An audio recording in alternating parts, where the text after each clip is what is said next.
உலகெல்லாம் பயணம் செய்தும் உண்மையை காணவில்லை. உண்மைக்காக அலைந்த நான் உன்னிடத்தில் வந்தேன் அம்மா. உறவோடு காப்பாற்றி உண்மை காட்ட வேண்டும் அம்மா. உலகம் உன் அன்புக்காக ஏங்கியே தவிக்குதம்மா. உன்னை காண மூவுலகும் துடியாய் துடிக்குதம்மா. உன் சரணம் வணங்கிட உலகெல்லாம் கொதிக்குதம்மா. உளம் இறங்கி அன்பு காட்ட தாமதம் வேண்டாமம்மா. ஓம் அமிர்தேஸ்வரி நமக. ஓம் நம சிவாயா. இன்னைக்கு அருள்மொழிகளில் நம்ம என்ன பார்க்க போகிறோம் அப்படின்னா, நம்ம எல்லாரும் எங்கே இருக்கோம்? கன்னியாகுமரி ட்ரிப்பில் இருக்கோம், அம்மா கூட இருக்கோம். ஓகேவா? ஸோ அம்மா வந்து லாஸ்ட்டாக பஜனையெல்லாம் முடிச்சுட்டு வறண்டாவில் உட்காந்து நம்மக்கிட்டலாம் பேசிகிட்டு இருந்தாங்க. அப்போ நிறைய கேள்விகள் கேட்டாங்க. மெயினாக என்ன அப்படின்னா, கடவுளை நம்ம எப்படி வந்து அதிகமாக அன்பு செலுத்துறது, யாருக்கு எந்த பாவம். சத்குரு இருந்தாங்க அப்படின்னா சத்குருவால் தான் அந்த சூழ்நிலைகள்லாம் உருவாக்கி கொடுக்க முடியும். சத்குரு தான் மெயின். இனி கடவுளை அடையணும் அப்படின்னா குரு இல்லாமல் அது நடக்காது. இப்போ நீங்கள் அமெரிக்கா போகணும் அப்படின்னா ஃப்ளைட் இருந்து தான் ஆகணும், இல்லை போகவே முடியாது இல்லையா? ஃப்ளைட் இல்லாமல் எதில் போக முடியாது. அந்த மாதிரி நீ கடவுளை அடையணும் அப்படின்னா சத்குரு இருந்து தான் ஆகணும். சத்குரு தான் அந்த சூழ்நிலையை உருவாக்கி கொடுப்பாங்கன்னு அம்மா சொன்னாங்க. அது மட்டும் இல்லை, உனக்குள்ளே இருந்த நுட்பமான அந்த வாசனைகள் எல்லாம் நீக்கிறதுக்கும் அம்மா வந்து உதவியாக இருப்பாங்க இல்லையா? ஸோ இதை பற்றியெல்லாம் பேசிட்டு அதுக்கப்புறம் என்ன நடக்குது அப்படின்னா, அம்மா பேசி முடித்த உடனே எல்லாரும் அவங்கவுங்க அறைக்கு போகிறாங்க. அப்போ அம்மா வந்து ஒரு பாடல் பாடுறாங்க. அப்ப தெய்வீக அந்த நிலையில அம்மா பாடுற அந்த பாட்டை கேட்ட உடனே அங்க இருக்கிறவங்க எல்லாரும் திரும்பவும் அறையிலேருந்து வெளில வந்து ரோட்ல போறவங்க எல்லாரும் யார் இது பாடுறாங்கன்னு சொல்லிட்டு தன்னையே மறந்து அம்மா பாடுறதை கேட்டுட்டு அப்படியே நின்றுட்டாங்களாம். அப்போ அம்மாவுடைய பாடல் அப்படியே பாடி அம்மா முடிக்கும் போது அந்த பாடலுடைய அந்த அந்த என்ன சொல்றது, அந்த வலிமை இருக்கு இல்லையா, நம்ம ஆழ் மனதில் துளைக்கக்கூடிய அந்த வார்த்தைகள் இருக்கு இல்லையா, நம்ம ஆத்மாவை எப்படி சொல்றது, தட்டி எழுப்புற அந்த வார்த்தைகள் இருக்கு இல்லையா, அதுதான் அம்மாவுடைய வச்சன பாடலில் இருக்கும். அந்த வார்த்தைகள் அம்மா பாடுற நின்னா கூட, நிறுத்திட்டாங்க அப்படின்னா கூட, முடிஞ்சிருச்சுன்னா கூட, இந்த வார்த்தைகள் வந்து நம்மளை சும்மா விடாதான். அந்த பஜனை முடிஞ்சது கூட அறியாம நம்ம எப்படி இருப்போமோ அந்த நிலையிலேயே நம்மளும் மாறிடுவோமா. அப்படிப்பட்ட ஒரு பாடலை வந்து அம்மா பாடி முடிச்சுட்டு அம்மா என்ன பண்றாங்க, அங்க இருக்கிற ஒரு வேப்ப மரத்தடியில் போய் நிக்கிறாங்க. அப்போ அம்மா வந்து தெய்வீக நிலைக்கு போயிட்டாங்களாம், நல்லா சிரிக்கிறாங்களாம். பாருங்க, அம்மா ஆக்சுவலி இந்த உடல் கிடையாது இல்லையா, அவங்க பரபிரம்மம். அவங்களுக்குன்னு ஒரு இயற்கை இருக்குல்ல. இப்போ எக்ஸாம்பிள் சொல்லணும் அப்படின்னா, நான் வந்து ஒரு மனுஷ தன்மையில இருக்கேன், எனக்கு ஒரு பவர் கிடைக்குது, நான் எந்த பாடி வேணாலும் எடுக்க முடியும். அப்போ நான் ஒரு சிங்க கூட்டத்துக்கு நடுவில் நான் ஒரு சிங்கமா போறேன். எல்லாருக்கூடயும் நான் பேசிட்டு இருக்கும் போது நான் ஒரு மனுஷனா இருந்துதான் சிங்கமா வேஷம் அணிஞ்சு போயிருக்கேன். என்னையே அறியாம என்னுடைய மனுஷத்தன்மை அங்க வெளிப்பட்டுரும் தெரியுமா, பேசும்போதோ சிரிக்கும் போதோ. அப்போ அவங்க நம்மளை கண்டுபிடிச்சிருவாங்க, ஐயோ இது சிங்கம் இல்ல போல் இருக்குன்னு. அந்த மாதிரி அம்மா வந்து மனுஷனே கிடையாது. அப்ப அந்த தெய்வீக நிலைய தன்னையே அறியாம எப்படி வந்துருது பாருங்க அம்மாக்கு. அந்த தெய்வீக நிலை வந்து அம்மாக்கு வெளிவந்துருது. அம்மா அந்த பஜனை எல்லாம் பாடணுன்னே அப்போ தன்னுடைய உடல்ல இருந்து அம்மா வெளில வந்துருவாங்க. அப்போ அந்த உடல் வந்து கீழே விழுந்துரும். அப்போ அங்கே இருக்கிறவங்க என்ன பண்ணுவாங்க, அம்மா வந்து பத்திரமா கூட்டிட்டு வந்து அம்மா திரும்ப மீண்டும் உயிருக்குள்ள அந்த உடலுக்குள்ள வர வரைக்கும் காத்துக்கிட்டு இருப்பாங்க. ஓகேவா? அம்மா தெரியும் இல்லையா, அம்மா பேச்சு மூச்சு இல்லாமல் அப்படியே போயிடுவாங்க. அதான் அந்த அந்த நிலைக்கு போயிடுவாங்க. அதாவது தன்னுடைய சுயரூபத்துக்கு போயிடுறாங்க. சூப்பராக இருக்குல்ல அதை கேட்கும் போதே. அப்போ நான் யோசிக்கிறேன், அப்போ உண்மையாவே கடவுளோட நிலை தான் என்ன? நான் யோசிச்சு பார்க்குறேன். இப்போ நான் ஒரு திருடன் கூட்டத்துக்கு நடுவில் வந்து நான் ஒரு போலீஸு, நான் வந்து ஒரு ஸ்பையா போறேன். என்னையே அறியாம ஒரு போலீஸ்ன்ற தாட் எனக்கு அங்க வரதுக்கு நிறைய வாய்ப்பு இருக்கு. நான் வந்து திருடனா இருக்கேன், அவன் வந்து ஒரு இடத்துல போய் இது திருடிடலான்னும் போது எனக்கு நான் ஒரு போலீஸ் அப்படின்னும் போது திருட்டு பயலே அப்படின்னு கோவம் வரும். அந்த இடத்துல அவனை ஏதாவது பண்ணணும்னு தோணும். இதெல்லாம் அடக்கிக்கிட்டு தான் நான் திருடனா நடிக்க முடியும். ஆனா ஒரு ஸ்டேஜ்ல என்னையே மீறி அது வரும் இல்லையா, அந்த மாதிரி பாருங்க. அம்மா ஆக்சுவலி மனுஷனே இல்லாததுனால அவங்க கடவுள் இல்லையா, அப்போ தன்னை அறியாம அந்த பாடெல்லாம் பாடின உடனே அந்த தெய்வீக நிலைக்கு அம்மா போயிடுறாங்க பாருங்க. ஸோ அதை நினைச்சு அப்ப நான் யோசிச்சேன், அதை படிக்கும் போது என்ன யோசிச்சேன் அப்படின்னா, அப்போ நான் கிருஷ்ணா கிட்ட கிருஷ்ணா, ஆமா இல்ல, நீ உண்மையாவே மனித கிடையாது, நீ மனுஷன் கிடையாது, உனக்குன்னு தனி தன்மை இருக்குல்ல. அப்போ எங்களுக்காக நீ மனுஷனா இருந்து எங்களை மாதிரியே நீ ஆக்ட் பண்ணிக்கிட்டு இருக்கல்ல, அப்போ அந்த நீ மனித தன்மையிலேருந்து வெளில வந்துட்டு அப்படின்னா எப்படி இருப்ப அப்படின்னு நான் யோசிக்கிறேன். அப்ப அதுல ஒரு லைன் வருது, அந்த ஒரு சிரிப்பு, அம்மா ஒரு சிரிப்பு சிரிச்சாங்களாம் பாருங்க. அப்போ ஏதோ ஒண்ணு பண்ணுது இல்ல, அந்த சிரிப்பு மூலமா அது வெளியே வருது பாருங்க. அப்ப ஏதோ ஒரு பேர் ஆனந்தம் அதுல இருக்கு இல்ல, அந்த இறைவனா இருக்கும்போது ஏதோ ஒரு பரவசநிலை பேரானந்தம் இருக்கிறதுனால தானே அவங்களோட சிரிப்பே வந்துட்டு சாதாரண சிரிப்பு மாதிரிலாம் இருக்காதான். அப்படி ஒரு சிரிப்பா இருக்குமா அது. ஏன்னா அம்மா பஜனை பாடும் போதே அப்பப்ப நடுவில் கையை தூக்கி தூக்கி அம்மா அந்த ஐக்கிய நிலைக்கு போவாங்க. அப்போ எப்படிப்பட்ட உணர்வு நிலை. அப்போ அப்போ ஆக்சுவலி அம்மா வந்து இது உண்மையே கிடையாது இல்ல, நமக்காக தான் அப்ப அம்மா அப்படி வந்து நடிக்கிறாங்கன்றது சொல்லக்கூடாது. அதுக்காக தான் அம்மா வந்து எப்படி சொல்றது, நமக்காகவே வாழ்ந்துட்டு இருக்காங்க. ஆனா அம்மாவுடைய உண்மையான நிலை இது இல்லை பாருங்க. இதை சொல்லும் போது எனக்கு ரொம்ப ஆச்சரியமா யோசிச்சு பார்க்குறேன், அப்போ கடவுளோட உண்மையான நிலை எப்படி இருக்கும் அப்படின்ட்டு. ஓகேவா? ஸோ இப்போ வந்து அம்மா வந்து சொல்றாங்க இல்லையா, இந்த மாதிரி வந்து பாடுனாங்கன்னு சொன்னாங்க இல்லையா. அதனால ரீசெண்டாக நான் அம்மாவோட ஒரு பாட்டு கேட்டேன். அந்த பாட்டு சும்மா ஒரு லைன் பாடுறேன். அது பாடும்போது நம்மளுக்கு அந்த தெய்வீக நிலை எப்படி வருதுன்றது நம்மளே உணரலாம். இது வந்து பக்தி பாடல். அம்மா பாடுறாங்க, அம்மா உந்தன் கைவலையாக மாட்டேனா, சலங்கி குலுங்கி நடக்கையிலே பாட மாட்டேனா, அம்மா உந்தன் கைவலையாக மாட்டேனா, சலங்கை குலுங்கி நடக்கையிலே பாட மாட்டேனா, அம்மா உந்தன் மெட்டை ஒளியாய் மாற மாட்டேனா, அம்மா உந்தன் மெட்டை ஒளியாய் மாற மாட்டேனா, மேன்மை மிகு பாதம் தன்னை பற்ற மாட்டேனா, மேன்மை மிகு பாதம் தன்னை பற்ற மாட்டேனா, அம்மா உந்தன் கைவளையல்லாக மாட்டேனா, சலங்கை குலுங்கி நடக்கையிலே பாட மாட்டேனா. அதாவது எத்தனையோ சினிமா பாட்டு கேட்டிருப்போம். லவ் சாங்லாம் கேட்டிங்க அப்படின்னா அந்த பொண்ணோடைய பாது கொலுசா நான் மாறிட மாட்டேனா, ஹைர ஹைர ஹைர வா, அதில் வரும் உன்னுடைய அந்த நெகத்துடைய விரல இருக்க அந்த நெகமா நான் மாறிட மாட்டேனா. ஒரு சராசரி மனுஷ வாழ்க்கையை வாழ்ந்துட்டு இருக்க ஒருத்தவங்களையே நம்ம வந்து இப்படி வர்ணிக்கிறோமே, கடவுளை நம்ம எப்படி வர்ணிக்கிறோம். ஏன்னா சில பேருக்கு இந்த பாடல் கேட்கும் போது ஏன் அம்மாவோட வெட்டியா நான் மாறணும், ஏன் அம்மாவுடைய வலையெல்லாம் நான் மாறணும். லவ் இருந்தா தான் தெரியும், இறைவன் மேல அந்த அன்பு இருக்கும் போதுதான் அது எவ்வளவு பெரிய பாக்கியம்னு தெரியும்.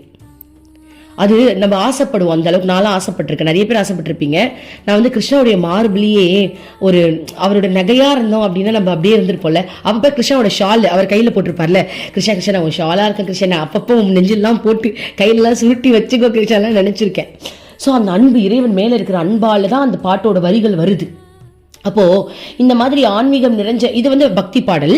அம்மா ஆன்மீகம் நிறைஞ்ச பாடல். இப்ப நம்ம ஸ்டார்டிங் போடுறோம் இல்லையா, உண்மையை தேடி தேடி உலகெல்லாம் நான் அலைந்தேன், உலகெல்லாம் பயணம் செய்தும் ஒன்றுமே காணவில்லை. ஸோ இந்த மாதிரி பாடல்லாம், மனமே உனக்கு சொந்தம் ஒருவரும் இல்லை என்ற இந்த சாங்லாம் யோசிச்சு பாருங்க. இதெல்லாம் நம்ம கேட்டு நம்மளோட மனம் எவ்வளவு உருகுது. அப்ப அம்மா பாடின பாட்டு அவங்களுக்கு எவ்வளவு உருக்கி இருக்கும். ஸோ பாடல் நின்னா கூட அந்த பாடத்துடைய ஆழம், அந்த கருத்து, அந்த ஆன்மீக தூண்டுதலை வந்து யாராலும் தடுக்க முடியல. அப்படிப்பட்ட ஒரு மாற்றத்தை கொண்டு வருது. ஸோ இப்போ என்ன ஆகுது, அம்மா வந்து மரத்தடியில் தெய்வீக நிலைக்கு போயிட்டாங்க. ஸோ அம்மா வந்து அப்படியே ஒரு குடிகார மாதிரி நடந்து வராங்களாம். அப்படியே உண்மையாவே போதையில் இருக்கிறவங்க மாதிரியே நடந்து வராங்களாம். அந்த அளவுக்கு தெய்வீக நிலையில இருக்காங்கன்னு சொல்றாங்க. ஓகே, அதுக்கப்புறம் அம்மாவை வந்து கூட்டிட்டு பத்திரமா வந்துடுறாங்க. ஸோ அடுத்த நாள் காலையில் நம்ம இப்போ எல்லாரும் கன்னியாகுமரியிலேருந்து கிளம்ப ஆரம்பிச்சிட்டோம். ஸோ காலையில் பிளாக் பண்ணி கிளம்பிட்டு மத்தியானமாக நம்ம ஆசிரமத்துக்கு வந்து சேர்றோம். இதுக்கப்புறம் இங்கே என்ன நடக்குது அப்படின்றத பார்க்கலாம். இப்போ நம்ம 3rd சாப்டருக்கு வந்துட்டோம். 3வது அத்தியாயம். கடவுள் பாருங்களேன், நல்லா தெரிஞ்சு நமக்கான சாப்டர் தான். கடவுள் புகழை பாடிக்கொண்டே வேலை செய்யுங்கள் அப்படின்னு ஒரு டாபிக் ரொம்ப நல்லா இருக்கு. இதை நம்ம பார்க்கலாம் என்னன்ட்டு. ஸோ இப்போ வந்து நம்ம எல்லாரும் வந்துட்டோம். காலையில் 9 மணி ஆயிடுச்சு. ஆசிரமத்துக்கு வந்த உடனே ஆசிரமத்தில் இருக்கிறவங்களும் வெளியிலேருந்து வந்த பக்தர்களும் எல்லாரும் ஒன்றா சேர்ந்து என்ன பண்ணுறாங்க அப்படின்னா ஆசிரமத்தை சுத்தப்படுத்துகிற அந்த பணியில் வந்து இறங்குறாங்களாம். ஸோ அம்மா என்ன பண்ணுறாங்க அப்படின்னா, யார் வேலை செஞ்சாலும் எல்லா வேலையிலையும் அம்மா கை வைப்பாங்களாம். அதாவது நான் அம்மா செய்வாங்கன்னு சொல்கிறாங்க. குப்பல்னா குப்பல்லுவாங்களாம், அதை முடிச்சுட்டு யாராவது பெருக்குனாங்கன்னா போய் பெருக்குவாங்களாம், அதை முடிச்சுட்டு யாராவது வந்து சாக்கடை அழுனாங்கன்னா சாக்கடை அழுவாங்களாம். அந்த மாதிரி அம்மா வந்து தன்னுடைய குழந்தைங்களை தனியாக வேலையை செய்யவே விட மாட்டாங்க. எல்லா வேலையிலையும் அம்மா வந்து வந்துருவாங்க, அம்மா செய்வாங்க. ஸோ அம்மா கூட சேர்ந்து அங்கே செய்யறது வந்து அவ்வளோ உற்சாகமாக இருக்குமா. இதில் அம்மா ஒரு விஷயம் சொல்கிறாங்க, என்ன நடந்தாலும் சரி இதை நான் படிக்க தான் போகிறேன். ஏன்னா அவ்வளோ சூப்பராக இருந்தது, அவ்வளோ சூப்பராக இருந்தது. இன்னைக்கு காலை நான் அம்மாவை நினச்சி சிரித்தேன். அதில் அம்மா ஒரு டயலாக் சொன்னாங்க பாருங்க, என்ன நடக்குது அப்படின்னா, ஒரு கூட்டம் பெருக்கிக்கிட்டு இருக்கு. அதுல ஒரு கூட்டம் நம்மள மாதிரி இருக்கும்ல, சிலதுங்க என்ன பண்ணும் அப்படின்னா, நம்ம தான் அது கடவுளை மறந்துட்டு கண்ட ஞாபகம் சுத்தும். அதுக்கு அம்மா ஒரு விஷயம் சொல்லிட்டு அதை நான் லாஸ்டா சொல்றேன். எனக்கு எதை நினைச்சு எனக்கு சந்தோஷமா இருந்துச்சுன்னு. இப்ப நான் அதை படிச்சே தீருவேன். ஏன்னா அதை படிச்சாதான் சூப்பரா இருக்கு. ஏன்னா நம்மளுக்கு கண்டிப்பா தேவை. இந்த வார்த்தையை நான் படிக்கலன்னா அப்புறம் அந்த புக்கம் படிக்கிறதே வேஸ்ட்ன்ற மாதிரி ஆயிடும். இப்ப நான் அதை படிச்சு காட்டுறேன் பாருங்க. இப்போ ஒரு கேங் நின்று பேசிட்டு இருக்காங்க. அதை பார்த்த அம்மா அவர்களை எச்சரித்தார். பேசாதீர்கள், இது உடலால் மட்டும் செய்யும் வெறும் வேலை அல்ல, இது தெய்வீகமானது. ஸோ ஒவ்வொரு பாயிண்ட்டை நம்ம பார்க்கலாம், ஏன்னா இதெல்லாம் ரொம்ப முக்கியமானது. அதாவது நீ நினைச்சிட்டு இருக்க நான் சும்மா பெருக்கிறேன், ஏதோ சொல்லிட்டாங்க நான் பெருக்கிறது குப்பை அள்ளிட்டு இருக்கேன். நீ பெருக்கிற இடம் எந்த இடம்? ஆசிரமம். இந்த இடத்துல இறைவன் அவதரிச்சிருக்காங்க. அது மட்டும் இல்லாம இந்த இடத்துல புனிதம் நடக்குது. எத்தனை ஆத்மாக்கள் வராங்க, எத்தனை ஆத்மாக்கு மனம் தூய்மை அடையுது, அதாவது இது எப்பேற்பட்ட இடம். அதாவது அம்மா என்ன சொல்றாங்கன்னா, இடத்தை பத்தி அம்மா இங்க பெருமையா பேசவே இல்லை. அதாவது நான் சொல்றேன், ஓகேவா? அப்போ நீ செய்யற வேலை இது வேலை கிடையாது. நீ இப்போ ஒரு புனிதமான ஒரு விஷயத்தை செஞ்சுக்கிட்டு இருக்க. அம்மா எப்படி சொல்றாங்க பாருங்க, நீ சும்மா சாதாரண வேலை, நீ ஒரு புனிதமான விஷயம் செஞ்சுட்டு இருக்க. ஏன்னா நீ கடவுளுக்கு ஹெல்ப் பண்ற. கடவுள் இருக்கிற இடத்துல நீ இருக்க. எனக்கு தோணுச்சு, ஓகேவா? கடவுள் இருக்கிற இடத்துல நீ இருக்க, கடவுளுக்கு வேலை செஞ்சுக்கிட்டு இருக்க, எவ்வளவு புண்ணியம் சேரும். ஏன்னா வெளில போய் பெருக்கிறதுக்கும் அதுக்கு வெளில பெருக்க கூடாதுன்னு இல்லை. இறைவன் கூட இருந்து ஒரு வேலை செய்யறதுக்கும் டிஃபரன்ஸ் இருக்குல்ல. ஏன்னா இறைவன் அவர்கிட்ட நம்ம வேலை செய்யறதுனால நம்மளுக்கு கிடைக்க வேண்டிய பலன்கள் சரியா கிடைக்கும். இப்போ நீங்க ஒரு ஆஃபீஸ்ல போறீங்க, ஒரு ஆஃபீஸ்ல நல்ல போனஸ் தராங்க, நல்லா சூப்பரா ஒரு எம்ப்ளாயிஸை பாத்துக்கிறாங்க அப்படின்னா அந்த ஆஃபீஸ் நல்ல ஆஃபீஸ். இன்னொரு ஆஃபீஸ்க்கு போறீங்க, அந்த இடத்துல வேலை மட்டும் வாங்குறாங்க, ஒன்றும் உங்களுக்கு தரல அப்படின்னா அது அவங்களுடைய சுயநலம். அப்போ ஆஃபீஸ்லயே நம்மளுக்கு இந்த டிஃபரன்ஸ் இருக்கே. கடவுள்கிட்ட வேலை பார்த்தா நம்மளுக்கு எந்த அளவுக்கு திருப்தியான விஷயங்கள் நடக்கும். கடவுள் எப்பேற்பட்ட கூலி கொடுப்பாரு, கரெக்ட் தானே? ஸோ அதெல்லாம் எனக்கு தோணுச்சு. சரி, இப்ப படிக்கிறேன் பாருங்க. அதை பார்த்த அம்மா அவர்களை எச்சரித்தார். பேசாதீர்கள், இது உடலால் மட்டும் செய்யும் வெறும் வேலை அல்ல, இது தெய்வீகமானது, இது கடவுளே உங்களுக்கு தந்திருக்கும் வேலை. பாருங்க, கடவுள் உனக்கு கொடுத்திருக்க வேலை, இது சும்மா கிடையாது. கடவுள் உன்னை தேர்ந்தெடுத்து இந்த இடத்தை பெருக்குன்னு உனக்கு வேலை கொடுத்திருக்காரு. இதனால் எந்த விதமான பொருள் லாபமும் உங்களுக்கு இல்லாவிட்டாலும் இறைவனின் அருள் என்னும் வடிவில் இதற்கான பலன் உங்களுக்கு கிடைக்கும். சோ நீ நினைக்கிற இங்க பெருக்கிறதுனால எனக்கு சம்பளமா தரப்போறாங்க, சம்பளம் வேணா தராம இருக்கலாம், ஆனா இறைவனுடைய அருள் உனக்கு கிடைக்கும். இப்ப எக்ஸாம்பிள் சொல்லணும் அப்படின்னா, இப்போ நீங்க ஒரு என்ன சொல்லலாம், இப்போ ஒரு கேம் விளையாடுறீங்க, அந்த கேமுக்கு காசு இல்ல, கிரெடிட்ஸ் தேவைன்னு சொல்லுவாங்க. இப்ப சில கேம்ல இருக்கும், அது காசா போகாது, கிரெடிட்ஸா போகும். இப்ப நீ ஒரு 100 கிரெடிட் வாங்கிட்ட அப்படின்னா உனக்கு இந்த ஆப் இது அப்ளிகேஷன் இந்த கன் உனக்கு ஃப்ரீயா கிடைக்கும். நீ ஒரு 200 கிரெடிட்ஸ் வாங்கிட்ட அப்படின்னா உனக்கு பீரங்கியே உனக்கு ஃப்ரீயா கிடைக்கும் அப்படின்னு கேம்ல பணம் இருக்கு. ஒரு கேம்ல இந்த கிரெடிட்ஸ் வச்சு நம்ம விளையாடுவோம் தெரியுமா, அந்த மாதிரி அம்மா சொல்றாங்க இங்க உனக்கு அருள் கிடைக்கும்ன்றாங்க. ஒரு கேம்ல அந்த கிரெடிட்ஸ் வின் பண்ணிட்டோம் அப்படின்னா நம்ம என்னமோ காசு சம்பாரிச்ச மாதிரியே நம்மளுக்கு ஒரு சந்தோஷம் வருது இல்ல, கரெக்ட் தானே? அந்த மாதிரி அம்மா சொல்றாங்க இங்க நீ பொருள் வேணா சம்பாதிக்காம இருக்கலாம், ஆனா இறைவனோட அருளை சம்பாதிப்பேன்னு சொல்றாங்க. அருள்னா என்ன? அருள்னா அது என்ன? அதுக்கு நம்ம எல்லையே கிடையாது. அந்த அருளை பத்தி நம்ம சொல்றதுக்கு எல்லையே கிடையாது. ஓகே, அருள் கிடைக்கும் அப்படின்னு சொல்றாங்க. அடுத்தது என்ன சொல்றாங்க அப்படின்னா, கடவுள் தந்திருக்கும் இந்த வேலையை செய்யும் போது அவரை நினைத்தபடி செய்ய வேண்டும். சோ இந்த வேலையை உனக்கு கடவுள் கொடுத்திருக்காங்க, இந்த வேலையை நீ செய்யும் போது அவரை நினைச்சுக்கிட்டு தான் நீ செய்யணும், அவரை நினைச்சே ஆகணும்னு அம்மா சொல்றாங்க. ரொம்ப ஸ்ட்ரிக்டா சொல்றாங்க. ஸோ ஃபர்ஸ்ட்ல இருந்து நான் படிக்கிறேன், நல்லா கவனிங்க, ஃபுல்லா படிக்கிறேன். இது உடலால் மட்டும் செய்யும் வெறும் வேலை அல்ல, இது தெய்வீகமானது, இது கடவுளே உங்களுக்கு தந்திருக்கும் வேலை. இதனால் எந்த விதமான பொருள் லாபமும் உங்களுக்கு இல்லாவிட்டாலும் இறைவனின் அருள் என்னும் வடிவில் இதற்கான பலன் உங்களுக்கு கிடைக்கும். கடவுள் தந்திருக்கும் இந்த வேலையை செய்யும் போது அவரை நினைத்தபடி செய்ய வேண்டும். பாருங்க, அவரை நினைத்தபடி செய்ய வேண்டும். இனிமேலுக்கு தான் அம்மா வேற லெவல்ல சொல்றாங்க பாருங்க. எனக்கு ரொம்ப பிடிச்சிருந்தது. என்ன தெரியுமா, அந்த பெரியவர் கடவுள், அம்மா சொல்றாங்க அந்த பெரியவர் அப்படின்னு சொல்றாங்க. பெரியவர் என்ன, அந்த கிழவன் இருக்கால அப்படின்ற மாதிரி ஒரு சுவாமிஜி சொன்னாங்க. அம்மா அடிக்கடி கிழவன் கிழவன் சொல்லுவாங்க கடவுள்னு, ஏன்னா அம்மா கிளவி ஆயிட்டான்ல, அதனால கிழவை அப்படின்னு அப்பயே சொல்லியிருக்கா பாருங்க. பாருங்க, அந்த பெரியவர் கடவுள் ஒரு சரியான கஞ்சன். எனக்கு ரொம்ப பிடிச்சிருந்தது இந்த வார்த்தை, சரியான கஞ்சன். உன் கடவுள் இருக்கான் பாரு, சரியான கஞ்சன். சோம்பேறிகளுக்கு அவர் எதையும் கொடுக்க மாட்டார். நல்லா கவனிச்சுக்கோங்க. கடவுள் அம்மா அவ புருஷனை எப்படி வர்ணிக்கிறா பாருங்களேன். சிவனை தான் வர்ணிக்கிறா. சிவன் நம்ம யாராலும் எடுத்துக்கலாம், கிருஷ்ணா எடுத்துக்கலாம், சிவன் எடுத்துக்கலாம், யாராலும் எடுத்துக்கோங்க, பரபிரம்மம் இறைவன் எடுத்துக்கோங்க, அவ்வளவுதான். ஓகேவா? அம்மா நான் நினைச்சுக்கிட்டோம் அவன் புருஷனை எப்படி பெருமை பேசுறா பாருன்ட்டு. கடவுள் இருக்காருல்ல, கடவுள் சரியான கஞ்சன் தெரியுமா? உங்க அப்பா இருக்கான் பாரு, சரியான கஞ்சன். சோம்பேறியே இருந்துட்டு அப்படின்னா உனக்கு ஒண்ணுமே கொடுக்க மாட்டான். சோம்பேறிகளுக்கு அவர் எதையும் கொடுக்க மாட்டார். உன் அப்பா அப்பேற்பட்டவர். அவர் மிகவும் சுயநலம் கொண்டவர். அம்மா நம்ம அப்பா பத்தி எப்படிலாம் பேசுறா பாருங்க. நம்ம அப்பா பத்தி, சிவனை பத்தி, அவர் மிகவும் சுயநலம் கொண்டவர். உன் அப்பனை பத்திலாம் அப்படிலாம் நினைச்சிடாதரா, சரியான சுயநலக்காரன் தெரியுமா அப்படின்னு அம்மா சொல்றான். அடுத்தது, தன்னை நினைக்காத யாரையும் அவரும் நினைக்க மாட்டார். தபரு, நான் இப்ப சொல்ற கேளு, கடவுளை பத்தி உண்மையா சொல்றேன், ரொம்ப கஞ்சம்டா. நீ சோம்பேறியா இருந்தானா உனக்கு ஒன்றும் கிடைக்காது. சரியான சுயநலக்காரர் தெரியுமா? நீ அவரை நினைக்கல அப்படின்னா அவர் உன்னை நினைக்கவே மாட்டார். நினைக்காத யாரையும் அவர் நினைக்க மாட்டார். நீங்கள் அவரை மகிழ்ச்சிப்படுத்த வேண்டும். நீ உங்க அப்பாவை மகிழ்ச்சிப்படுத்து. புரியுதா? கடவுளை நீ மகிழ்ச்சிப்படுத்தணும் அப்படின்னு சொல்ற. மகிழ்ச்சிப்படுத்தணும், போற்ற வேண்டும், புகழ வேண்டும். அவன் தான் புகழப்படுவதை விரும்புவார். அவர் தான் புகழப்படுவதை விரும்புவார். பாருங்க எப்படி சொல்றாரு பாருங்க. உன் அப்பா சும்மா கிடையாதுடா. உன் அப்பாவை சந்தோஷப்படுத்து. நீங்கள் அவரை மகிழ்ச்சிப்படுத்த வேண்டும், அவரை சந்தோஷப்படுத்து, போற்ற வேண்டும். அவரை முன் வச்சு பேசு.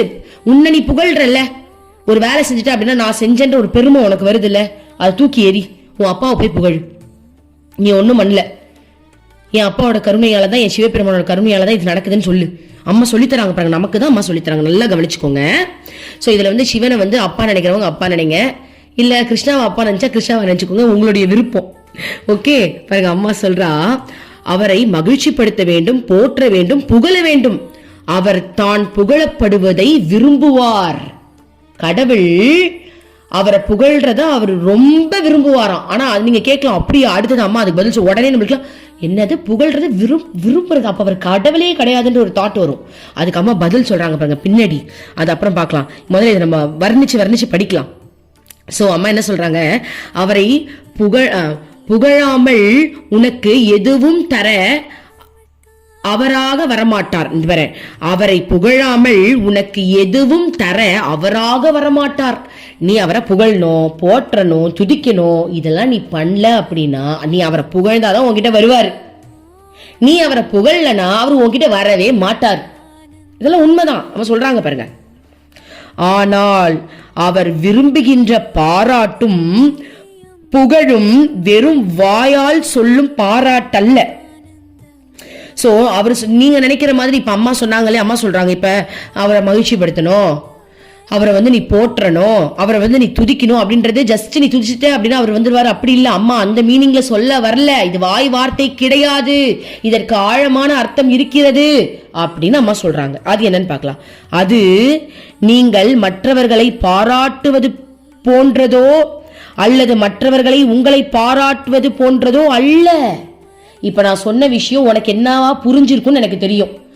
அம்மா சொல்லிட்டா நம்ம சிவபெருமானை போய் புகழ்ந்துருவோம் அப்படின்னு, இறைவா நீ அப்படி நீ இப்படி நீ இது அது இதுன்னு சொன்னா உடனே அவர் மயங்கிட மாட்டாரு. அம்மா சொல்றாங்க, இறைவனை புகழ்றது பாராட்டுறது அப்படின்றது வந்து உனக்கு கிடைக்கிற இந்த பூமியில நீ அனுபவிக்கிற விஷயம், நீ மற்றவங்களுக்கு பாராட்டுற விஷயமோ இது கிடையாது.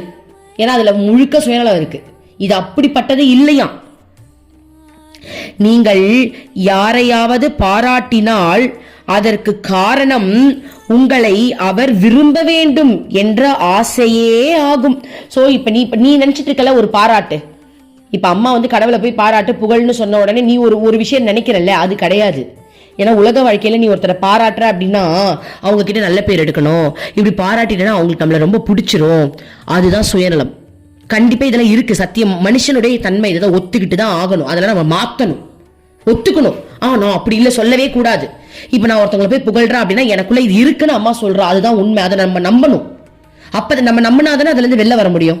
நான் அப்படி கிடையாதுன்னா எப்படி வெளில வர முடியும்? அப்ப நம்ம நம்பணும். சுயநலம் இருக்காமா? இருக்கு, ஒத்துக்கோங்க. ஆமா இருக்கு, ஏதோ ஒரு சுயநலம் இருக்கு. நம்மள இவங்க நல்லதான் நினைப்பாங்க, நம்மளுக்கு இவங்க நம்ம வந்து இவங்களுக்கு புரிஞ்சுட்டோம் அப்படின்னா நம்மளுக்கு ஏதாவது செய்வாங்க, அதுதான். சோ அந்த மாதிரி அந்த பாராட்டு கிடையாதான். அம்மா சொல்றாங்க பாருங்க, நீங்கள் யாரையாவது பாராட்டினால் அதற்கு காரணம் உங்களை அவர் விரும்ப வேண்டும் என்று ஆசையே ஆகும். ஆனால் அந்த பாராட்டிலும் உங்களுடைய அகங்காரம் கலந்திருக்கும். ஆனா அந்த பாராட்டுல கூட உனக்கு அகங்காரம் இருக்குமா? சப்போஸ் நீ பாராட்டும் போது, இப்போ நீ ஒருத்தவங்களை பாராட்டுற, இப்பா நீ எப்பேற்பட்ட ஆளு தெரியுமாப்பா, வேற லெவல்லப்பா நீ நம்ம சொல்றோம். அந்த பர்சன் அப்படியே ஆப்போசிட்டா நம்ம கிட்ட, இப்பயாவது தெரியுதா, இப்ப தெரியுதா என் நிலைமை, அன்னைக்குமா அப்படி சொன்ன, இப்ப தெரிஞ்சுக்க என்னை பத்தி, நீ எல்லாம் ஒன்றும் கிடையாது, நான் தான் அப்படி அப்படின்ட்டாங்கன்னா நம்மளுக்கு ஒன்றே கோவம் வந்துடும். அப்போ அதுல நம்மளுக்கு ஆக்சுவலி பாராட்டிலும் உங்களுடைய அகங்காரம் கலந்திருக்கும். நிறைய விஷயம் இருக்கு, அகங்காரம் கலந்திருக்குமா. உங்களை யாராவது பாராட்டினால் உங்களுடைய அகங்காரம் பெருகி விடுகிறது. கரெக்டா? இப்ப யாராவது ஒருத்தவங்க ஒரு விஷயம் சொல்லிட்டாங்க, நம்ம எவ்வளவு யோசிக்கிறோம். இப்ப எக்ஸாம்பிள், உங்ககிட்ட வந்து நீ எப்படி திறமை பண்ணிட்டுதான்ப்பா பார்த்த யூடியூப்ல நீ பேசுனத, எனக்கு அப்படி சூப்பரா இருந்துச்சுப்பா. ஏன் சொல்றேன்னா, இப்ப என்னையே சொல்லுவாங்க நிறைய பேர், ஓகேவா மேம் வேற லெவல்ல சொல்றீங்க மேம், அப்படி புரியுது மேம் அப்படின்னு. உண்மையாவே நம்ம அம்மா சொல்றா, உனக்கு வந்து அந்த அகங்காரம் மலருமா, அந்த அகங்காரம் அப்படியே உருவெடுக்குமா. அப்ப நம்ம செம்மையா சொல்றோம் போல் இருக்குடா, நம்ம செம்ம கெத்து, நம்ம செம்ம லக்கி போல் இருக்கு. இப்ப எக்ஸாம்பிள், இப்ப அம்மா வந்து நம்மளை கொஞ்சிட்டாங்க, அம்மா வந்து நம்மளை வந்து ரொம்ப சந்தோஷப்படுத்திட்டாங்க அப்படின்னா, அம்மா நம்மளை பெருமையா பேசிட்டாங்கன்னா அகங்காரம் வந்துடும். உடனே நம்ம என்ன பண்ணுவோம், நம்ம ஒரு பெரிய ஆள் போல் இருக்கு, அதனாலதான் அம்மா நம்மளை கொஞ்சுறாங்க, நம்ம ஏதோ நல்லது பண்ணிட்டோம், நம்ம ஏதோ புண்ணியம் பண்ணிருக்கோம்டா, இல்லைன்னா அம்மாட்ட வந்திருக்க முடியாது அப்படி. அதாவது இதெல்லாம் அகங்காரம் தானே, ஏன் அதெல்லாம் நினைக்கணும்? நான் ஒன்னும் இல்லை, நானே ஒரு ஜடம், ஏதோ என்னை வச்சு அம்மா வந்து பிச்சை போட்டுக்கிட்டு கிடக்குறா, அதான் உண்மை, இதான் உண்மை. என்னை வச்சு அம்மா இப்ப இது உபதேசம் தான் மறுமொழிகள் போடுறா அப்படின்னா, ஏன் கர்மாவை கழிக்கிறதுக்கு அம்மா படாத பாடுபட்டுக்கிட்டு இருக்கா. நான் ஒன்னும் பெரிய அப்பாட்டக்காரி கிடையாது, இதான் சத்தியமான ஒண்ணுமே ஒரு ஜடமும் கிடையாது, ஒரு புழு கூட நான் சமம் கிடையாது. அப்ப என்ன வச்சு அவ போடுறா அப்படின்னா, ஏன் கர்மாவை கழிக்கணும், அதன் மூலமா ஏதோ ஒண்ணு பண்றாங்க, மத்தவங்களுக்கு போய் சேர்க்கும் போது ஒரு புண்ணியம் கிடைக்கும், அதை வச்சு அம்மா வந்து நம்மளோட கர்மாவை கிளியர் பண்றாங்க. நமக்கு அந்த புண்ணியம் தேவையில்லை, பட் அம்மா அதை கொடுக்குறாங்க. புரியுதா? அப்போ என் பெருமையை நான் இங்க முன்வைக்க கூடாது, என்னை இந்த வேலையை செய்ய வைக்கிற என் கடவுளை தானே நான் முன்வைக்கணும். கரெக்ட் தானே? அம்மா சொல்றாங்க பாருங்க, நீ நினைக்கிற பாராட்டு புகழை பத்திலாம் நான் சொல்ல வரல. நீ வந்து பாராட்டினாலும் உனக்கு சுயநலம் இருக்கும், யாராவது உனக்கு பாராட்டு கிடைச்சிட்டாலும் உனக்கு தலை ஓங்கி சுயநலம் நிற்கும், அப்படியே தலைவனம் வந்துடும். சோ நீ நினைக்கிற பாராட்டை பத்திலாம் அம்மா இங்க சொல்லல அப்படின்றாங்க. அடுத்தது பாருங்க, உங்களுக்குள் அகங்காரம் இருக்கும் போது நீங்கள் கடவுளிடம் இருந்து அப்பால் போய் விடுகின்றீர்கள். உங்களுக்குள்ள அகங்காரம் வந்துருச்சு அப்படின்னா நீங்க கடவுளை விட்டு ஒரு அடி பின்னாடி தள்ளிடுவீங்களாம். எக்ஸாம்பிள், கோபியர்கள் எடுத்துக்கலாம். கிருஷ்ணா வந்து கோபியர்கள் கிட்ட அவ்வளோ ஃபீல் கொடுத்து, அவ்வளோ ஒரு இன்டிமேட்ல இருந்து, அப்படி ஒரு அந்த லவ் காமம் எல்லாமே கலந்துதான் இருந்துச்சு. அப்ப கோபியர்களுக்கு ஒரு பெருமை வருது, நம்ம செம்ம அழகா இருக்கும், அதான் இவன் இப்படி மயங்குறான் அப்படின்னு ஒருத்தி நினைக்கிறான். அந்த நிமிஷமே கிருஷ்ணா மறைஞ்சிடுறான். ஏன்னா நான் என்ற தன்மைக்கு அவங்க போயிட்டாங்களே, நானும் போயிட்டாங்கல்ல, தனியா தானே அவங்கள பத்தி பெருமையா நினைக்கிறாங்க, உண்மையை அவங்க ரியலைஸ் பண்ணல. சோ அப்ப அந்த நிமிஷம் கிருஷ்ணா மறைஞ்சிடறான்.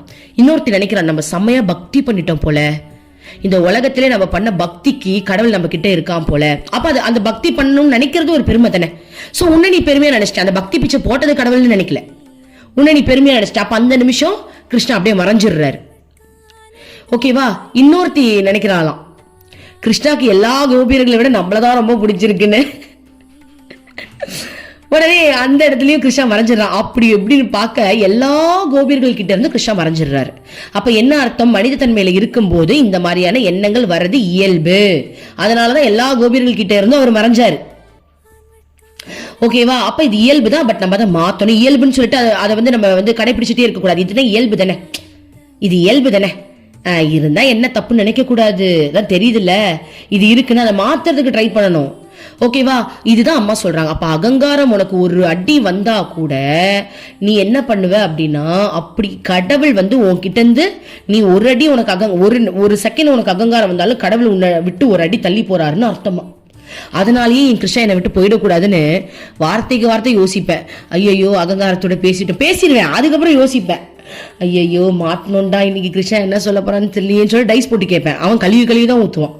கிருஷ்ணன் மேல கோவமா? ஆமா கோவம். அப்படியே வரும். என்னை வெளுத்து வாங்குவாங்க. உண்மையாவே ஒரு வார்த்தை விடாம என் அம்மா வந்து அனலைஸ் பண்ணி திட்டிக்கிட்டே இருப்பா. டைஸ் போட்டு கேட்பேன் நானு, அம்மா தப்புதான், இப்படி பேசிருக்கணுமோ, தப்பு பண்ணிட்டனோ, கோவப்படுறியா? எல்லாத்துக்கும் ஆமா ஆமா ஆமான்னு தான் நல்லவன்னு சொன்னதே அதிசயம். நான் டைஸ் போட்டு ஒரு விஷயம் கேட்கறேன் அப்படின்னா இது வரைக்கும் என் மேலதான் மிஸ்டேக் சுட்டி காட்டிருக்காங்களே தவிர்த்து ஒரு 2 வாட்டி தான்ப்பா நீ பண்ணது கரெக்ட்னு சொல்லியிருக்காங்க. அந்த அளவுக்கு நான் அம்மா கிட்ட பேசுவேன். அது அவங்களுடைய இது டைஸ் போடுறேன் அப்படின்றது அது ஒவ்வொருத்தவங்களோட நம்பிக்கையை பொறுத்தது. எல்லாத்துக்கும் டைஸ் போட்டுட்டு இருக்க மாட்டேன். முக்கியமான விஷயத்துக்கு சில சமயம் டைஸ்ல கொடுக்க மாட்டாங்க. அப்ப வேற ஒரு பிளான் இருக்குன்னு சொல்லிட்டு நான் விட்டுருவேன். அடுத்த பாயிண்ட் பாருங்க. உனக்கு அகங்காரம் இருக்கும்போது உங்களுக்கும் அவருக்கும் இடையே உள்ள தூரம் அதிகமாகிவிடும். அகங்காரம் இருந்தாலே கடவுளை நெருங்க முடியாது. அகங்காரம் இருந்தாலே நீ விலகுறேன்னு அர்த்தம். அடுத்தது, ஆனால் அவருடைய புகழை பாடும்போது அவரை நெருங்குகின்றீர்கள். சோ நீ எப்ப வந்து இறைவனுடைய புகழை பாடுறியோ அப்பதான் நீ அவரை நெருங்குற. புகழ் பாடுறதுன்னா என்னன்றது நம்ம டீப்பா பார்க்கலாம். எப்படி தெரியுமா? இப்ப நம்ம சொன்னோம் இல்லையா, இப்ப நான் ஒரு அருள்மொழிகள் உபதேசம் நம்ம சேனல்ல போடுறேன் அப்படின்னா நான் என்ன நினைக்கிறேன், நம்ம செம்ம கெத்து எப்படி போடுறோம் பார்த்தல அப்படின்னு நான் நினைக்கிறேன்னு வச்சுப்போம். நான் அகங்காரம் எனக்கு வந்துருச்சு, நான் அம்மா விட்டு ஒரு அடி விலகிட்டேன். அப்போ அம்மா இதுல என்ன சொல்றாங்க, நீ ஒன்ன புகழாத, அம்மாவை புகழ். அப்ப அம்மாவை புகழணும். இந்த விஷயத்துக்கு எப்படி நம்ம அம்மாவை புகழலாம்? என்னையும் ஒரு கருவியை பயன்படுத்துற பாரு, நீ செம்ம கெத்துமா, ஏமா ஒண்ணும் இல்லாத இந்த முட்டாள கூட நீ யூஸ் பண்ற பாரு, நீ வேற லெவல்மா. வாங்க எல்லாரும் சேர்ந்து புகழ்வோம். இப்ப நம்ம எல்லாரும் சேர்ந்து அம்மாவை புகழ்வோம்.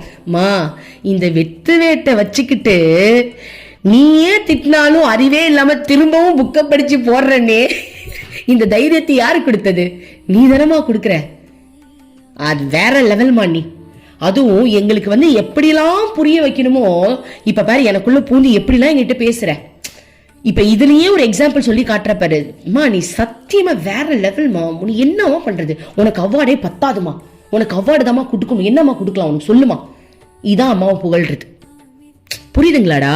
உங்களுக்கு ஒரு விஷயம் நடக்குது அப்படின்னா முதல்ல உங்களை பெருமையா நினைக்காதீங்க, அத உங்களுக்குள்ள இருந்த செய்ய இறைவனை பெருமையா நினைக்கணும்ன்றதுதான் உண்மை. அப்போ உன்னை நீ நினைக்கும் போது நீ நானுன்னு தனியா ஒதுங்கிட்ட, இறைவனை நினைக்கும் போது உன்னுடைய ஆதியை நீ புடிச்சிட்டேன்னு அர்த்தம். புரியுதுங்களா? அப்ப அம்மா என்ன சொல்றாங்க, நீ அகங்காரத்தோட இருக்கக்கூடாது, அவரை புகழணும். நீ அகங்காரத்தோட இருக்கும் போது அவர் உன்னை விட்டு விலகுவாரு, நீ அவரை புகழும் போது அவர் உன்கிட்ட நெருங்குவாரு. புரியுதா? அப்போ நம்மளுக்கு ஒரு பெருமை வருது அப்படின்னா, ஒருத்தவங்க நம்மளை பாராட்டும் போது நம்மளுக்கு பெருமை வரக்கூடாது, அதுக்கு பதில் நம்ம அவரை புகழணுமா. மாமா என்ன பாராட்டுறாங்க பாரு, இதுக்கெல்லாம் யாரு காரணம்? நீ தானம்மா. நானாமா பண்ண, ஏமா நானாமா இதை எடிட் பண்ண, நானாமா பேச, எல்லாம் உள்ள இருந்து நீ பண்ணிட்டு பாராட்டு மட்டும் எனக்கா? எனக்கே அப்பட்டமா இருக்கேம்மா, அந்த பாராட்டுல உனக்கு தானம்மா, நீ எவ்வளவு பெரிய தெய்வம் பாருமா. எல்லா வேலையும் எனக்குள்ள இருந்து செஞ்சுட்டு என்னையும் பாராட்ட வச்சு அதையும் பார்த்து நீ சந்தோஷப்படுற பாரு. என் பிள்ளைய வந்து பாராட்டுறாங்கன்ட்டு நான் உன்ன நினைச்சு பெருமைப்படுறமா. நீ தாம வேற லெவலு. என்ன பாராட்டுறதுக்காக நீ சந்தோஷப்படுற பாரு. இவ ஒன்னும் செய்யலன்னு உனக்கே தெரியும், ஆனா நீயே செஞ்சுட்டு அந்த பாராட்டை என்னை யாராவது பாராட்டும் போது அதுக்கும் நீ சந்தோஷப்படுற பாரு. எப்பமா உன் நிலைக்கு நாங்களாம் உயர போறோம் சொல்லுமா. இவ பாருங்க நம்ம அம்மாவை எப்படி புகழ்றோம் பாருங்க. வாங்க அம்மாவை எல்லாரும் சேர்ந்து புகழ்வோம். இதான் புகழ்றது. புரியுதுங்களாடா? உணர்ந்து புகழ்றது இதுதான். அதாவது நம்ம சும்மா வந்து அம்மா தெய்வம், அம்மா நீ வந்து வேற லெவல்மா, அம்மா நீ ஒரு பரம்பொருள், நீ ஒரு பரமாத்துமாமா, அது வந்து வாய் வார்த்தை. யாரு வேணாலும் தான் சொல்லுவாங்க. உணர்வு வரணும்ல. நானென்ற என்னை அழிச்சிட்டு நாங்க இல்ல அனைத்தும் நீயேன்னு நினைக்கிறதுனா உண்மையான புகழ்ச்சி. என்னடா இது, என்ன அம்மா இந்த அளவுக்கு ஆக்டிவேட் பண்ணி வேற லெவல்ல பேசுறா.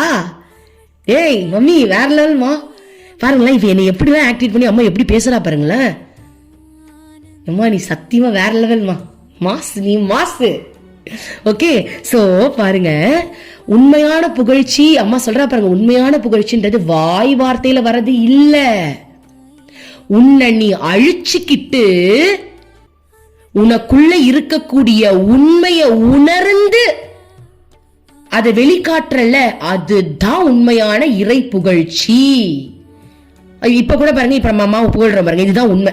நான் பேசல, அம்மா எந்த அளவுக்கு பேசுறா பாரு நம்மள வச்சு, இதுதான் உண்மையான புகழ்ச்சி. அடுத்தது பார்ப்போம். உங்களுடைய சொந்த ஆத்மாவை நெருங்குகின்றீர்கள். இப்படி நீ இருக்கும்போது உன்னுடைய சொந்த ஆத்மாக்குள்ள நீ நெருங்குறன்னு அம்மா சொல்றாங்க. புரியுதா? இப்படி நீ இருக்கும் போது உன்னுடைய சொந்த ஆத்மாவை நெருங்குற. அப்போ அம்மா வந்து இறைவனை புகழ சொல்லல. இறைவன்றது யாரு? உனக்குள்ள இருக்கக்கூடிய உண்மை. அப்போ உன்னுடைய சொந்தமான ஆத்மாவை நீ புகழ்ற, அந்த நானை நீ புகழல, உனக்குள்ள இருக்கக்கூடிய அந்த சொந்தமான ஆத்மாவை நீ புகழ்ற அப்படின்னு அம்மா சொல்றாங்க. கடவுளை புகழ்வதால் நீங்கள் தூய்மையும் குழந்தை போன்ற கள்ளம் கபடமற்ற நிலையையும் அடைகின்றீர்கள். அம்மா சொல்றாங்க பாருங்க, நீ கடவுளை புகழும் போது நீ குழந்தை தன்மைக்கு வந்துடுறிய, கள்ளம் கபடமற்ற அந்த நிலைக்கு வந்துடுறியா.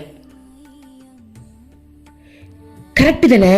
இப்ப பாருங்க, ஒருத்தர் வந்து ஒருத்தவங்களுக்கு ஹெல்ப் பண்றாங்க, அப்ப அவங்களுக்கு வந்து நன்றி சொல்றாங்க, ரொம்ப நன்றிங்க இந்த மாதிரி ஹெல்ப் பண்ணீங்க அப்படின்ட்டு.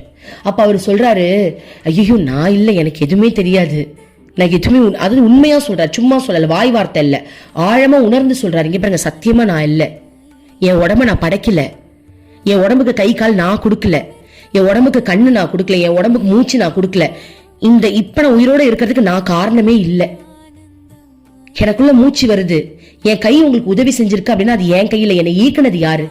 அந்த கையால உங்களுக்கு அதை தூக்கி கொடுத்தது யாரு? திடீர்னு என் கை விழுந்துருச்சு, கை கால் விழுந்துருச்சு அப்படின்னா யார் கொடுப்பா?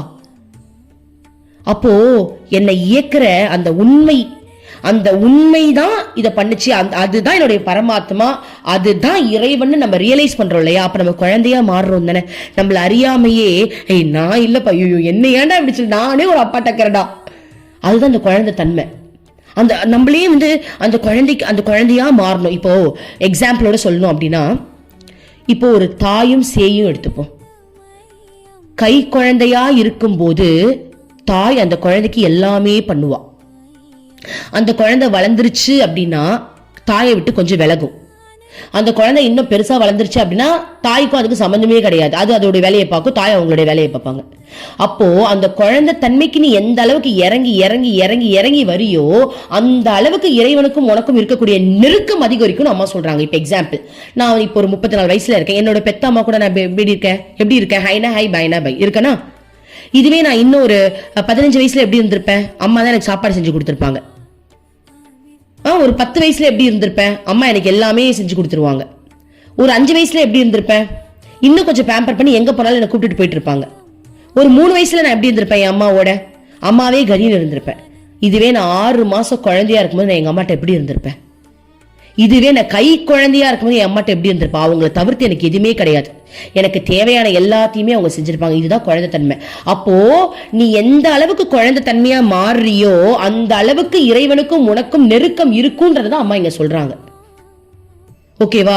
ஒரு தாய்க்கும் ஒரு சேய்க்கும் உள்ள உறவுல எந்த அளவுக்கு குழந்தை தன்மை இருக்கோ அந்த அளவுக்கு அம்மா வந்து அந்த குழந்தைய அப்படி பொத்தி பொத்தி நெஞ்சிலேயே அணைச்சு பார்த்தாங்க. பிறந்த குழந்தைய அவங்க எப்படி பார்த்தாங்க? கரெக்ட் தானே? பிறந்த குழந்தைய எப்படி பார்த்தாங்க? அப்படியே அரவணைச்சு தேவையான எல்லாமே அவங்க செஞ்சாங்க இல்லையா? அந்த தன்மையில நம்ம இருக்கும்போது எனக்கு ஒண்ணுமே தெரியாது, அனைத்தும் நீன்ற அந்த நிலைக்கு நம்ம வரும்போது நம்ம அந்த அளவுக்கு க்ளோஸ் ரிலேஷன்ஷிப்ல இருப்போம் இறைவனோட. அப்போ அது வந்து செயல் செய்யாம சும்மா உட்கார்றது கிடையாது, செயல் செஞ்சாலும் நான் அதை செய்யலன்ற நிலையில இருக்கிறது தான் அது. ஓகேவா? அடுத்தது பார்ப்போம். அம்மா இப்ப எக்ஸாம்பிள் சொல்றாங்க. ஏனென்றால் நீங்கள் கடவுளை போற்றி புகழ்ந்து மேன்மைப்படுத்தும் போது நீங்கள் வேறு ஒரு ஆளை புகழ்வது இல்லை, உண்மையில் நீங்கள் உங்களை சொந்த ஆத்மாவையே புகழ்ந்து மேன்மைப்படுகின்றீர்கள். சோ நீ கடவுளை புகழ்றது, கடவுளை யாரையோ புகழ்றது இல்ல, உன்னை நீயே புகழ்ந்துக்கிறன்னு அம்மா சொல்றாங்க. கடவுளை நீ கடவுள்னா யாரும் நினைச்சுக்காத, அது நீ உன்னை நீ புகழ்ந்துக்கிற, உன்னை நீயே புகழ்ந்துக்கிறதுக்கு சமம்னு சொல்றாங்க. கடவுள் உங்களுடைய புகழ் உரைகளை ஏற்றுக்கொள்வதோ ஏற்க மறுப்பதோ இல்லை. ஏனென்றால் மறுக்கவோ ஏற்றுக்கொள்ளவோ கடவுள் தனி நபர் இல்லை.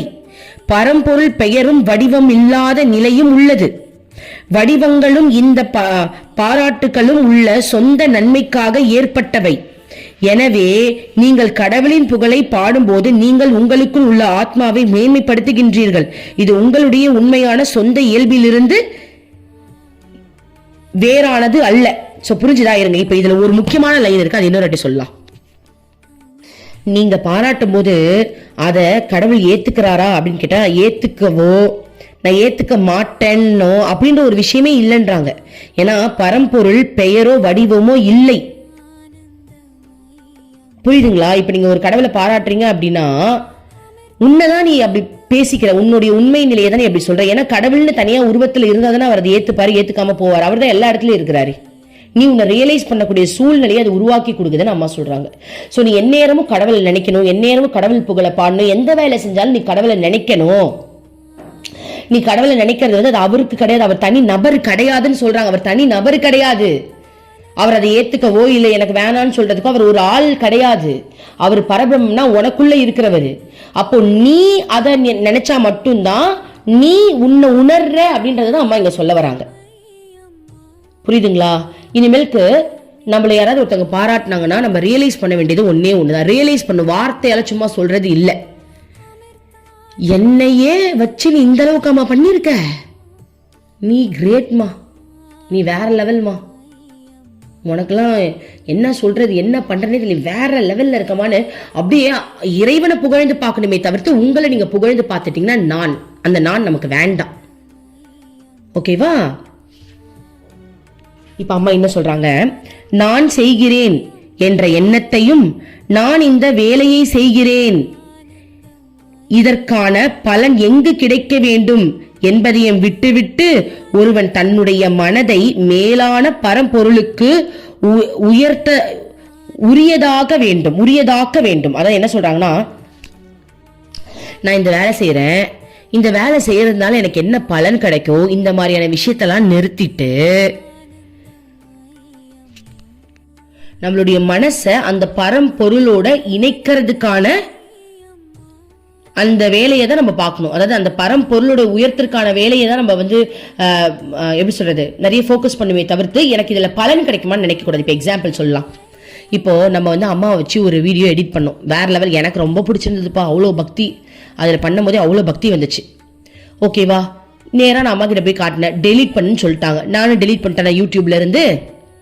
அப்போ நீ என்ன வேலை செஞ்ச, அதற்கான பலனை நீ எதிர்பார்க்காத. நான் செஞ்ச பக்தி கிடைச்சதா, டெலீட் பண்ற, முடிஞ்சிருச்சு. பரம்பொருளோட இன்னும் எப்படி ஐக்கியமாறுதுன்னு மட்டும் யோசி. அந்த வீடியோ அன்னைக்கு பண்ணமே, டெலீட் பண்ணிட்டோமே, ஏன் இப்படி இருக்கும், அதற்கான பலன் ஒண்ணுமே இல்லையா, நான் அவ்வளோ நேரம் கழிச்சு செஞ்சனே, எனக்கு இதுக்கு எது ரிசல்ட் இல்லையா? ரிசல்ட் இருக்கு. அதை எடிட் பண்ணும்போது எவ்வளோ பக்தி பண்ணோம், அதை பார்த்தவங்களுக்கு எவ்வளோ பக்தி வந்திருக்கும், அவ்வளோதான், முடிஞ்சிருச்சு. அது நம்மளுக்கு தேவையில்லை. நம்ம இப்போ அது டெலிட் ஆனால் டெலிட் பண்ணிட்டு போறோம். நம்ம கடவுளோட அடுத்தது என்ன பண்ணலாம், அவரோட இணையத்துக்கு அடுத்த வேலை என்ன பண்ணலாம்னு யோசிக்கணுமா? புரியுதுங்களா? ஸோ உன்னுடைய சுயநலத்தெல்லாம் தூக்கி போடு, எனக்கு அது பலன் என்னெல்லாம் நினைக்காத, கடவுளோட எப்படி அட்டாச் ஆகிறதுல மட்டும் கவனம் செலுத்துன்றாங்க. அம்மா சொல்றாங்க, நல்லா கவனிங்க. வேலை செய்யும் போது பேசாதே. பேசுவது கடவுளை நினைக்கவோ அல்லது நம் வேலையை திறமையோடு செய்யவோ விடாது. நீ பேசின அப்புறம் வேலை செய்யும் போது பேசாத. நீ வேலை செய்யும் போது பேசின அப்படின்னா கடவுளையே நினைக்க போறது கிடையாது, அந்த வேலையை நீ திறமையாவும் செய்ய போறது கிடையாது. பேசுறது, வேலை செய்யும் போது பேசுற வேஸ்ட் சொல்றாங்க பாருங்க அம்மா. பேசுவது என்பது தேவையில்லாமல் நம் சக்தியையும் நேரத்தையும் விரயம் செய்வதாகும். செல்லங்களா நல்லா கேளுங்க. நம்ம ஓவராக பேசுறது வேஸ்ட்டுன்றாங்க. நம்மளுடைய சக்தி தான் வேஸ்ட்டு, நேரமும் வேஸ்ட்டுன்றாங்க. வேஸ்ட் ஓகேவா? ஆனால் கடவுளோட பேசுறது வேஸ்ட் இல்லை, அதுதான் மெயின். ஓகே, யாரும் நம்ம கிட்ட பேசலன்னு முதல்ல யாரும் நினைக்காதீங்க. அடுத்தது, வீண் பேச்சு பேசுவதை விட்டு பகவானின் புகழை பாடுங்கள்.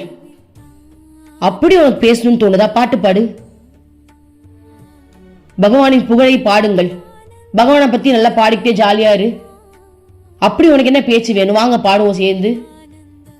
இப்ப அம்மா உந்தன் கைவளையல்லாக மாட்டேனா, சலங்கி குலுங்கி நடக்கையிலே பாட மாட்டேனா, அம்மா உந்தன் கைவளையல்லாக மாட்டேனா, சலங்கி குலுங்கி நடக்கையிலே பாட மாட்டேனா, அம்மா உந்தன் மெட்டி ஒளியாய் மாற மாட்டேனா, அம்மா உந்தன் மெட்டி ஒளியை மாற மாட்டேனா, மேன்மை மிகு பாதம் தன்னை பற்ற மாட்டேனா, உன் மேன்மை மிகுந்த பாதம் தன்னை பற்ற மாட்டேனா, அம்மா உந்தன் கைவளையல்லாக மாட்டேனா, சலங்கை குலுங்கி நடக்கையிலே பாட மாட்டேனா.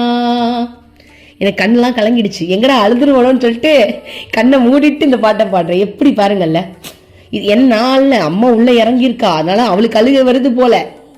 பாருங்க எப்படிலாம், இதுதான் இந்த மாதிரி பண்ணுவோமே. நீ என்னத்துக்கு பேசிட்டு கிடக்குற, பேசுறத முதல்ல நிறுத்த. அப்படி பேசினா கடவுள்கிட்ட பேசு, இல்லையா பாட்டை பாடுவா, புகழ்ந்து பாடுவோன்றாங்க. இதுக்கு மேல என்ன வேணும்? இதுக்கு மேல ஒரு சத்குரு எப்படிதான் இறங்கி சொல்லி தர்றது ஒரு மனுஷனுக்கு, சொல்லுங்க பாப்போம். இதன் மூலம் நீங்க பேசுவதை நிறுத்திட்டீங்க அப்படின்னா, இதன் மூலம் அம்மா சொல்றாங்க பாருங்க, இன்னொரு அடி படிக்கிறேன். வீண் பேச்சு பேசுவதை விட்டு பகவானின் புகழை பாடுங்கள். இதன் மூலம் மனதிற்குள் எப்போதும் பேசிக்கொண்டு இருக்கின்ற பிதற்றல்கள்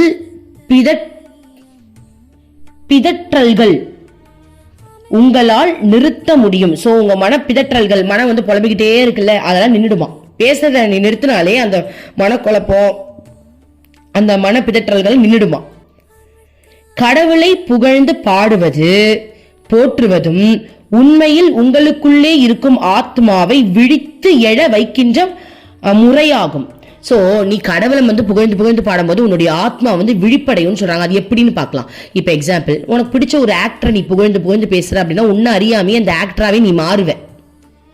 இப்போ எக்ஸாம்பிள், ஆக்டர்னா ஒரு படத்தை எடுத்து போலீஸா ஒருத்தர் நடிக்கிறாரு, அந்த போலீஸ்கார படத்தை பார்த்தோ ஐயோ எப்படி தரமா இப்படி அப்படி நீ பேசிட்டே இருந்தனா உன்னை அறியாமையே நீ அந்த அவரோட கேரக்டருக்கு போயிடுவேன்.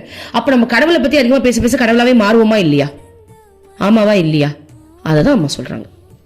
ஓகே, அடுத்தது, நீ யாரையாவது புகழ்ந்தாலோ அல்லது உன்னை யாராவது புகழ்ந்தாலோ இருவரின் அகங்காரமும் வளரும். நீ இன்னொருத்தவங்களை புகழ்றதையும் முதல்ல நிறுத்திடு. தம்பட்டை அடிச்சுக்கிட்டு புகழ்ந்துட்டுலாம் கிடக்காத. நீ இன்னொருத்தவங்களை புகழ்ந்தாலும் உனக்கு அதாவது அவங்களுக்கு அகங்காரம் வளரும், உன்னை யாராவது புகழ்ந்தாலும் உனக்கு அகங்காரம் வளரும். ஆனால் கடவுளை புகழ்ந்து பாடுவீர்களானால் உங்கள் அகங்காரம் வற்றி இறுதியில் அகங்காரமே இல்லாமல் போய்விடும். சோ கடவுளை புகழுங்கப்பா, கடவுளை புகழ்ந்து பேசுங்க. இப்ப என் கிளாஸ் அட்டன் பண்ணிட்டு கூட கிருத்தி கிருஷ்ணா மேம் இது சொன்னாங்க, கிருத்தி கிருஷ்ணம், ஐயோ எப்பா தெய்வமே, நானே ஒரு டுபா குரு, ஏன் நான் சொன்னேன்னு சொல்லிக்கிட்டு இருக்கீங்க. எல்லாம் அம்மாவுக்கு தேங்க் பண்ணுங்க, நான்லாம் ஒன்றும் பண்ணல, தயவுசு விட்டுருங்க, என்ன விட்டுருங்க, அம்மாவுக்கு தேங்க் பண்ணுங்க, எல்லாரும் அம்மாவுக்கு தேங்க் பண்ணுங்க, அதுதானே உண்மை. ஸோ கடவுளை பத்தி புகழுவோம், கடவுளை பத்தி பாடுவோம். அம்மா சொன்னா அம்மா சொன்னா அம்மா சொன்னா ஒவ்வொரு வார்த்தைக்கும் அம்மாவை யூஸ் பண்ணுவோம். அதுக்காக தப்பா பேசிட்டு அம்மா சொன்னான்னு சொல்ற கூடாது, புரியுதுங்களா? அம்மா சொன்ன உண்மையான விஷயங்கள் நம்ம சொல்லலாம், நம்ம எக்ஸ்ட்ரா பேசக்கூடாது, எக்ஸ்ட்ரா புதுசு புதுசா ஒரு கற்பனையை வளர்க்க கூடாது, புதுசு புதுசா ஒரு விஷயத்த நம்ம தோண்டக்கூடாது. கடவுளை பத்தி புகழ்ந்து கடவுள்கிட்டயே பேசுவோம். ஓகேவா? பாருங்க, கடவுளை வந்து நம்ம புகழும் போது நம்ம எல்லாத்துல இருந்தும் அந்த அகங்காரம் வந்து நம்மளை விட்டு போயிடுதுன்னு சொல்றாங்க. கடவுள் எல்லாவற்றுக்கும் அப்பால் இருப்பதால் மனிதன் செய்யும் எதனாலும் அவரை எதுவும் நிகழ்வது இல்லை, அவருக்கு எதுவும் நிகழ்வது இல்லை. அதாவது கடவுள் வந்து எல்லாத்துக்கும் அப்பாற்பட்டவர்ன்றதால நீ என்ன செஞ்சாலும் அவருக்கு ஒன்னும் ஆக போறது கிடையாது. அவர் எப்போதும் ஒரே நிலையில் இருப்பார். நீ அவர் புகழ்ந்தாலும் அவர் அந்த நிலையில தான் இருப்பாரு, இகழ்ந்தாலும் அவர் அப்படியே தான் இருப்பார். அவர் இருப்பு, அவ்வளவுதான். நீ அவராகவே மாறணும் அப்படின்னா இதெல்லாம் நீ பண்ணணும்ன்றாங்க. அம்மா இந்த வார்த்தைகளை பேசிக்கொண்டு இருக்கும்போது எல்லோரும் தங்கள் செய்து கொண்டு இருந்த வேலைகளை விட்டுவிட்டு கனவில் நடப்பது போல ஒரு வகையான கவர்ச்சியால் இழுக்கப்பட்டவர்களாய் அம்மாவிடம் சென்றார்கள். பக்தர்கள் இவ்வாறு செய்ய வேண்டிய வேலைகளை மறந்து நின்றபோது அம்மா மிகவும் வேகமாகவும் மும்முரப்பாகவும் பெருக்குவதில் ஈடுபட்டிருந்தார். தன்னை சுற்றி வந்து நின்று கூட்டத்தை கூட அவர் கவனிக்கவில்லை.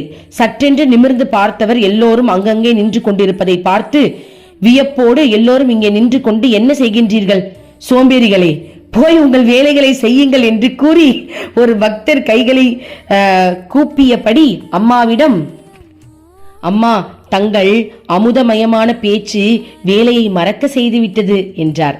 அம்மா அவருடைய இந்த பாராட்டுரையை சிறிதும் கவனிக்காமல், குழந்தைகளே வாருங்கள் பாராட்டிக்கொண்டே வேலை செய்யலாம் என்று சொல்லிவிட்டு பாடத் துவங்கினார். அம்மா என்ன சொல்றாங்க, அப்போ இறைவனை பாராட்டிக்கிட்டே நம்ம புழுந்துக்கிட்டே நம்ம வேலையை செய்யலாமா அப்படின்னு நீ என்ன பாருங்க, அம்மா தான் கடவுள்.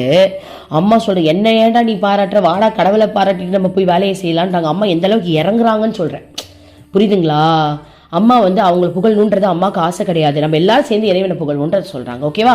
ஓம் அமிர்தேஷ நமஹ, ஓம் நம சிவாய. மீதி நம்ம நாளைக்கு பார்க்கலாம். மனமே உனக்கு சொந்தம், ஒருவரும் இல்லை என்ற உண்மையை ஒரு நாளும் நீ மறந்திடாதே.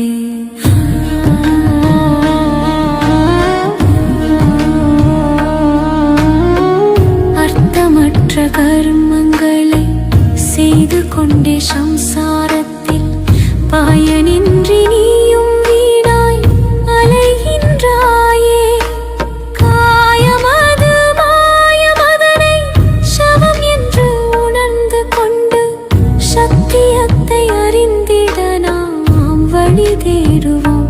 நிலையில்லா உலகினை நிஜமென்று எண்ணிடாதே, மெய்ப்பொருளா